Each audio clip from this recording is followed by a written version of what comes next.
Vice President Bara Jagdeo is comfortable with the range of powers bestowed on the Minister of Natural Resources instead of an independent petroleum commission in the draft Petroleum Activities Bill, which sets out to modernize the regulatory framework for Guyana's burgeoning oil sector.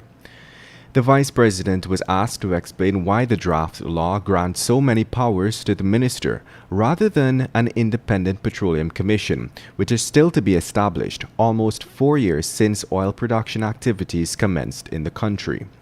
This body would be tasked with the direct management of the oil and gas sector and is supposed to play a key role in the accumulation, use, and dissemination of oil and gas information and advise government on the sector.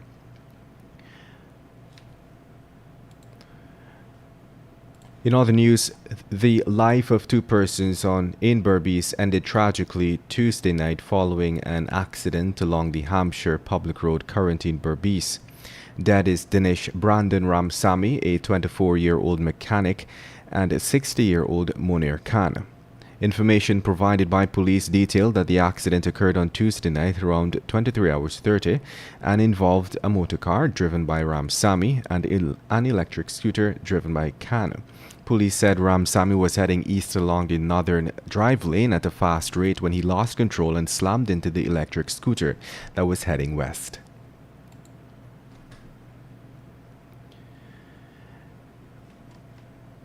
And now let's tell you, the Director of Public Prosecutions, Shalimar Ali Haq, has returned the police file on the rape allegations against local government minister Nigel Dharamlal, instructing that ranks do further investigations into the matter. Crime Chief Wendell Blanham last week said that the file on the alleged rape by the minister was sent to the DPP on June 22nd for legal advice.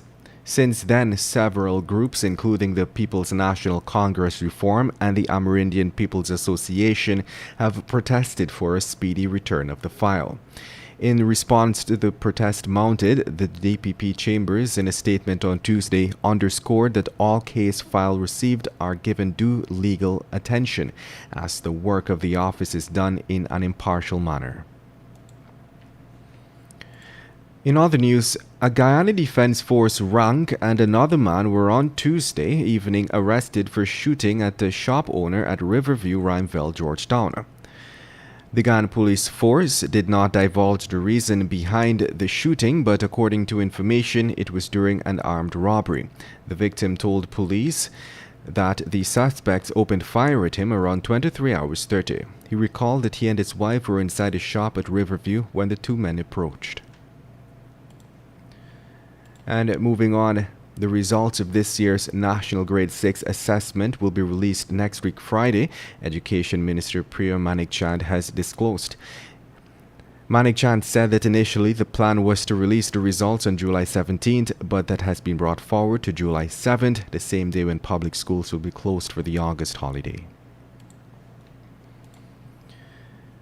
And Canadian oil and gas company CGX and its partner Frontera Corporation on Wednesday announced its second successful discovery in the Quarantine Block, Way-1.